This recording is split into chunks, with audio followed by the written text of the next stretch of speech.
এই মুহূর্তে আবহাওয়ার গুরুত্বপূর্ণ খবর। প্রবল ঠান্ডার সতর্কতা জারি করেছে আলিপুর আবহাওয়া দপ্তর। দক্ষিণবঙ্গের 7টি জেলাতে শৈত্য প্রবাহ, প্রবল ঠান্ডায় কাঁপবে আগামী 5 দিন বাংলায়। উত্তরবঙ্গ সহ দক্ষিণবঙ্গে স্বাভাবিকের থেকে 3 থেকে 5 ডিগ্রি তাপমাত্রা নিচে। এর পাশাপাশি আমরা ইতিমধ্যে নতুন আরেকটি নিম্নচাপ আসছে এমন খবর জানিয়ে দিয়েছে ভারতীয় মৌসুম ভবন। আগামী কয়েকদিনে আবার কি পরিস্থিতি হতে চলেছে এটা আলোচনা করব। আবার কি বৃষ্টিপাত বাংলায় আসবে এই নিয়েও আমরা আলোচনা করব। এই ভিডিওতে আমরা দেখাবো ভারতীয় মৌসুম ভবন এবং আলিপুর আবহাওয়া দপ্তর কোথায় কি হতে পারে জানাচ্ছে। এর পাশাপাশি আকাশ এই মুহূর্তে কিন্তু যেটুকু খবর রয়েছে যে সকালের দিকে আংশিক মেঘলা এবং কুয়াশা থাকার সম্ভাবনা রয়েছে। ঝাপসা আকাশ থাকবে, কিন্তু বেলা বাড়ার সঙ্গে সঙ্গে পরিস্থিতি বদল হতে পারে এবং তার সঙ্গে প্রচন্ড ঠান্ডা থাকবে। তবে রোদের দেখা মিলবে এমন সম্ভাবনা রয়েছে। তবে কিছু অংশে ঘন কুয়াশা হতে পারে, বিশেষ করে উত্তর পূর্ব ভারতের মানে আসাম, মেঘালয়, মিজোরাম, মণিপুর, ত্রিপুরা ওই দিকের পাশাপাশি একটা ঘূর্ণাবর্ত কাজ করছে আসামের মধ্যভাগে। এই সমস্ত বিষয় রয়েছে, আমরা আলোচনা করছি। ইতিমধ্যে উপগ্রহে তো দেখতেই পাচ্ছেন কেমন কি রয়েছে। তবে আপনারা জানান যে আপনার এলাকায় কেমন ঠান্ডা পড়েছে। আমরা এখানে ফেরত আসছি, তার আগে একবার দেখে নিই এই মুহূর্তে আবহাওয়া দপ্তর কি বলছে। আমরা দেখে নেব 13 তারিখ সন্ধ্যাবেলাতে দক্ষিণবঙ্গের জন্য আলিপুর আবহাওয়া দপ্তর কি বলছে। ইতিমধ্যে মোটামুটি শুকনো আবহাওয়ায় থাকবে। আমরা প্রথমে একটু দেখে নিই সতর্কতা। দেখুন কোল্ড ওয়েভ সতর্কতা কোথায় কোথায় রয়েছে। তা এখানে রয়েছে শৈত্য প্রবাহ, কোল্ড ওয়েভ কন্ডিশন কিন্তু রয়েছে এখানে। শৈত্য প্রবাহ যেগুলো আমরা দেখতে পাচ্ছি ইতিমধ্যে ঝাড়গ্রাম, পশ্চিম মেদিনীপুর, পুরুলিয়া, বাঁকুড়া, পূর্ব বর্ধমান, এখানে কিন্তু 5টি জেলা রয়েছে। আরও রয়েছে পশ্চিম বর্ধমান, বীরভূম, 7টি জেলাতে কোল্ড ওয়েভ থাকবে, অর্থাৎ শৈত্য প্রবাহ থাকবে। কিন্তু এর প্রভাব বাকি জেলাগুলিতেও পড়বে, অর্থাৎ কনকনে ঠান্ডা কিন্তু থাকবে। যেখানে আবহাওয়া দপ্তর ইতিমধ্যে জানাচ্ছে যে গাঙ্গেয় পশ্চিমবঙ্গে স্বাভাবিকের থেকে 3 থেকে 5 ডিগ্রি তলায় থাকবে দুদিন, তারপরে 2 থেকে 3 ডিগ্রি, অর্থাৎ 5টা দিন মোটামুটি আমরা যেটা দেখব যে গাঙ্গেয় পশ্চিমবঙ্গে কিন্তু ভালো ঠান্ডা থাকবে, কারণ যেমন ঠান্ডা থাকে তার থেকে নিচে থাকবে তাপমাত্রা।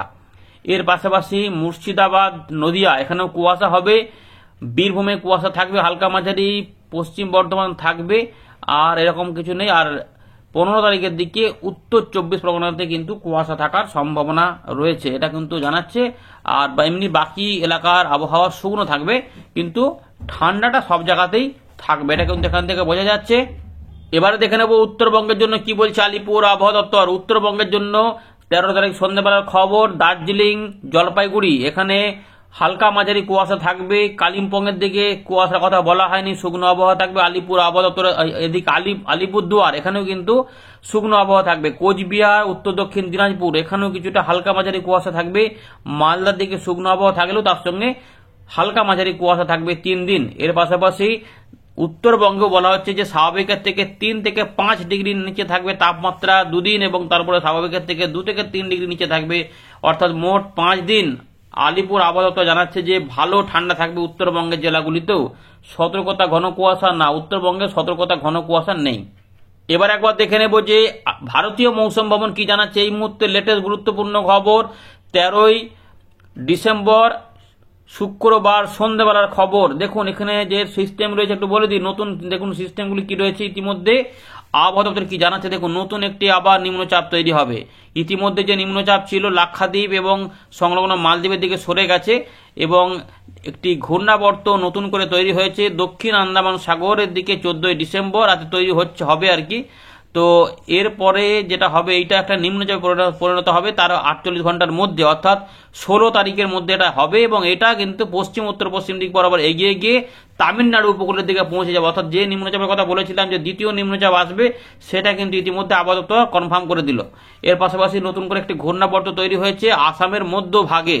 এছাড়া জেট স্ট্রিম উইন্ড বইবে উত্তর পশ্চিম ভারতে, যেখানে দেখা যাচ্ছে। এবার একটু আমাদের ছবি দেখাই। দেখুন এখানে ছবি দেখলে বুঝতে পারবেন। দেখুন ইতিমধ্যে শৈত্য প্রবাহ এই সমস্ত এলাকাতে থাকবে, এবং যার মধ্যে কোথাও কোথাও অরেঞ্জ অ্যালার্ট, পাঞ্জাবের দিকে অরেঞ্জ অ্যালার্ট রয়েছে, এগুলোতে ইয়েলো অ্যালার্ট রয়েছে। এখানে শৈত্য প্রবাহ থাকবে। তামিলনাড়ু, কেরালার দিকে আবার রেড অরেঞ্জ অ্যালার্ট জারি হয়েছে, এখানে ভারী অতি ভারী বৃষ্টিপাত। এছাড়া আসাম, মেঘালয়, মিজোরাম, মণিপুর, ত্রিপুরা সংলগ্ন বাংলাদেশের বেশ কিছু অংশে ঘন কুয়াশা হতে পারে, বিশেষ করে ত্রিপুরা সংলগ্ন এলাকাতে এটা দেখা যেতে পারে। তাই সিলেট, ময়মনসিংহ, ত্রিপুরা, চট্টগ্রাম, কিছুটা বরিশাল, ঢাকা বিভাগের পূর্ব দিকে কিছু অংশে এই ঘন কুয়াশা থাকতে পারে, বাকি অংশে হালকা মাঝারি কুয়াশা। এবারে দেখুন এখানে 14 থেকে 15 তারিখের দিকে এখানে একই রকম পরিস্থিতি থাকবে, পুরো সতর্কতার মধ্যে রয়েছে। চাষিবাদের জন্য যেটা বলবো যে বৃষ্টিপাত হবে না, হালকা মাঝারি কুয়াশা সকালে থাকতে পারে, কিন্তু ঠান্ডাটা বজায় থাকবে, তবে রোদ থাকবে, তার জন্য একটুখানি উপকার হতে পারে। 15 তারিখের দিকে শৈত্যপ্রবাহগুলো বজায় থাকবে। আন্দামান নিকোবর দ্বীপপুঞ্জে এরকম ব্যাপার রয়েছে যেগুলো আস্তে আস্তে এখানে ভারী বৃষ্টিপাত দেখাবে 16 তারিখ থেকে অন্ধ্রপ্রদেশ এবং তামিলনাড়ু উপকূলে বা এবং ভেতর দিকেও হতে পারে। পরের দিকে অরেঞ্জ অ্যালার্ট জারি করে দিচ্ছে আবহাওয়া দপ্তর নিম্নচাপ আসার জন্য, যেটা তামিলনাড়ুর দিকে যাবে, যেহেতু 17 তারিখে এটা ভারী অতি ভারী বৃষ্টিপাত ওখানে শুরু হয়ে যাবে এমনটা রয়েছে। পরে 18 তারিখের দিকেও ভারী বৃষ্টিপাত থাকবে। 19 তারিখের দিকে সতর্কতা উঠে যাবে, তবে 19 তারিখের দিকে আসাম, মেঘালয়, মিজোরাম, মণিপুর, ত্রিপুরার দিকে কিছুটা ঘন কুয়াশা দেখা যেতে পারে। এই আপাতত রয়েছে আবহাওয়া দপ্তরের খবর। চলুন এবারে উইন্ড থেকে আমরা বাকি বিষয়গুলো আলোচনা করব। তো বন্ধুরা আমরা চলে এলাম উইন্ডির লাইভ স্ক্রিনে। ইতিমধ্যে বলছে যে এখানে এই আন্দামান নিকোবর দ্বীপপুঞ্জের কাছে একটা নিম্নচাপ তৈরি হবে, ঘূর্ণাবর্ত থেকে নিম্নচাপ তৈরি হবে, যেটা তামিলনাড়ুর দিকে এখানে চলে আসবে। তো চলুন আমরা এই বিষয়ে দেখবো। এখন ইতিমধ্যে এইসব ফাঁকা জায়গা রয়েছে, এই জায়গাগুলোতে কিছুটা কুয়াশা তৈরি হবে, ঘন কুয়াশা। এবারে একটু দেখে নিই আমরা সিস্টেম সম্পর্কিত ব্যাপার, সিস্টেমগুলো দেখে নিচ্ছি, তারপর আমরা বৃষ্টিপাত এবং তাপমাত্রা সব দেখব। তো ইতিমধ্যে 14 তারিখ 15 তারিখের দিকে যে নিম্নচাপ তৈরি হবে সেটা কি কোনো বড় সিস্টেমে যাবে নাকি নর্মাল হবে? দেখুন আপাতত নিম্নচাপ হিসাবে যাচ্ছে, যে ঘূর্ণিটা দেখুন আস্তে আস্তে 16 তারিখের দিকে উত্তর পশ্চিম দিক বরাবর গিয়ে শ্রীলঙ্কার উত্তর ভাগ এবং তামিলনাড়ু উপকূলের দিকে পৌঁছে যাচ্ছে, অর্থাৎ দক্ষিণ পশ্চিম বঙ্গোপসাগরে পৌঁছে যাচ্ছে। তার প্রভাব কোনোভাবে আমাদের বাংলাতে আসবে না, ফলে দক্ষিণ ভারতে কিছুটা বৃষ্টিপাত থাকবে এবং ভারী বৃষ্টিপাতও হবে। তবে এইটার গতিবেগ যদি মাপি তাহলে কত পাওয়া যাচ্ছে, মোটামুটি বায়ুর ঝাপটা ওই 50-এর মধ্যে পাওয়া যাচ্ছে। তার মানে খুব বিরাট গতিবেগ থাকবে না, তার মানে সুস্পষ্ট পর্যন্ত হতে পারে, গভীর নাও হতে পারে, এমনটা কিন্তু এখন রয়েছে। পরের দিকে বোঝা যাবে কি হবে না হবে।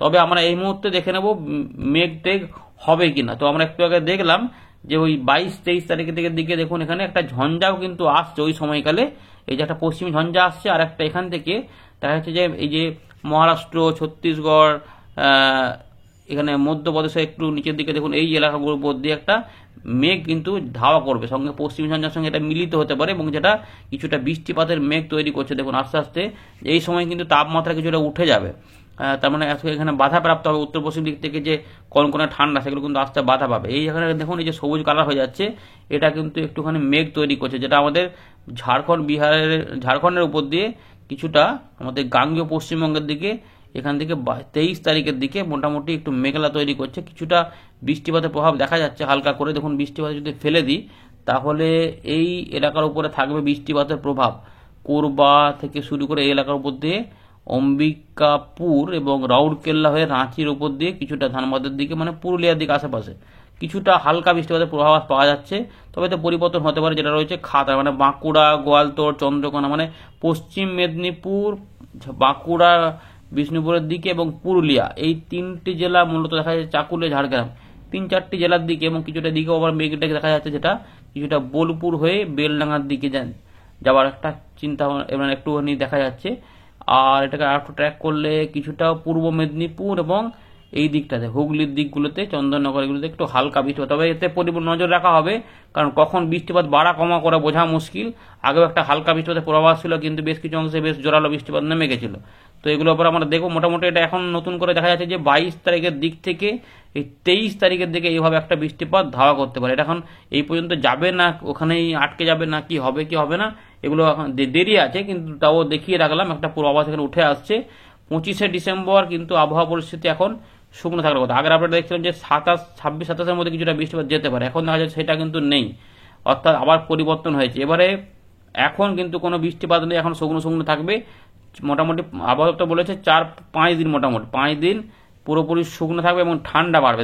এবারে দেখে নিই তাপমাত্রাটা কোথায় গিয়ে পৌঁছাচ্ছে। দেখুন সকালের দিকে যখন যাব মোটামুটি ইতিমধ্যে আমরা দেখেছি পুরুলিয়ার তাপমাত্রা 7.5 ডিগ্রি, মোটামুটি 10 থেকে কলকাতার তাপমাত্রা মোটামুটি 15 ডিগ্রি তলায় নেমেই যাচ্ছে, অর্থাৎ 10 ডিগ্রি থেকে 13 ডিগ্রির মধ্যে এবং 10, 11, 12-র মধ্যে ঘোরাফেরা করবে এই এলাকাগুলির তাপমাত্রা। এবং উত্তরবঙ্গের দিকেও মোটামুটি ওই 10, 11, 12-র মধ্যেই ঘোরাফেরা করবে, 10, 11, 12, 13। তবে কিছু কিছু এলাকাতে যে হয়তো দেখা যাবে যে ওই 7, 9, 8.5 এরকম থাকবে, কারণ সাবেকের থেকে 3 থেকে 5 ডিগ্রি তলায় থাকবে বলেছে।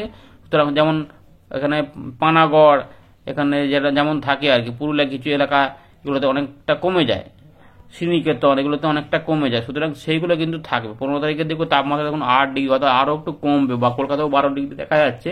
তার মানে আরেকটু তাপমাত্রা যে কমে যাবে, কনকনে ঠান্ডাটা পড়বে, উপকূলবর্তী এলাকাতেও ভালোই ঠান্ডা থাকবে। মোটামুটি 10, 11, 12 মধ্যেই ঘোরাফেরা করবে। দক্ষিণবঙ্গের তাপমাত্রা দেখুন বাঁকুড়া 8, এইসব 8, মুড়ি 8 দেখাচ্ছে, সুতরাং কোথাও কোথাও হবে 7 বা 7-এর তলাতেও চলে আসতে পারে। একটা শৈত্য প্রভাব রয়েছে এই পুরো এলাকার উপর দিয়ে, যার জন্যই কোথাও কোথাও তাপমাত্রা এখন নেমে যাবে। কোনো কোনো এলাকাতে এরকম ব্যাপার হতে পারে। 15 তারিখ, 16 তারিখ, 17 তারিখ, 18 তারিখ, 18 তারিখের দিকে একটু তাপমাত্রা ওরকমই থাকবে, কিন্তু 11, 19 তারিখ, 19 তারিখ করে 20 তারিখ, 20 তারিখও ঠান্ডা থাকবে, 21 তারিখও পর্যন্ত ঠান্ডা থাকবে, 22 তারিখের দিকে তাপমাত্রা ঠান্ডা থাকবে, 23 তারিখের দিকে তাপমাত্রা উঠবে, কারণ একটু মেঘলা হতে পারে। এই রয়েছে 24 তারিখের দিকে আরেকটু উঠে যাবে 13 ডিগ্রি মোটামুটি, দেখুন যেটা 8 ছিল সেটা অনেকটা বেড়ে 14 ডিগ্রি হয়ে যাচ্ছে। 26 তারিখের দিকে আবার তাপমাত্রা একটু করে পতন হবে, এরকম ব্যাপার রয়েছে। আবার 13-14 মতো, অর্থাৎ মাসের শেষের দিকে 25শে ডিসেম্বর কিন্তু তাপমাত্রা একটুখানি মোটামুটি ভালোই থাকবে, খুব ঠান্ডাও থাকবে না, খুব গরমও থাকবে না। মোটামুটি দিনের বেলা তাপমাত্রা 25 ডিগ্রি, মানে যেমন হয় আর কি, মোটামুটি ঠিকই থাকবে। সুতরাং পিকনিক টিকনিক করতে কোনো অসুবিধা হবে না। এই রয়েছে আপাতত খবর।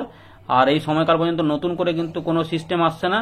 ওই যেটা আসছে 15-16 তারিখের দিকে, যেটা 17-18 তারিখের দিকে তামিলনাড়ুর দিকে, অন্ধ্রপ্রদেশের দিকে ভারী অতি ভারী বৃষ্টিপাত ঘটাতে পারে, কিন্তু ওই সময় আমাদের এখানে কিছু হবে না। আমাদের এখানে আপাতত চাষিবাইদের জন্য খবর যে শুকনো শুকনো আবহাওয়ায় পাওয়া যাবে, মাঝে মাঝে কোনো ঘূর্ণাবর্ত টূর্ণাবর্ত এলে কিছু যদি কুয়াশা টুয়াশা তৈরি হতে পারে, বৃষ্টিপাতের কোনো খবর নেই। এই রয়েছে আপাতত খবর যে হাড় কামানো একটা ঠান্ডা 4-5 দিন পর্যন্ত চলবে। ধন্যবাদ।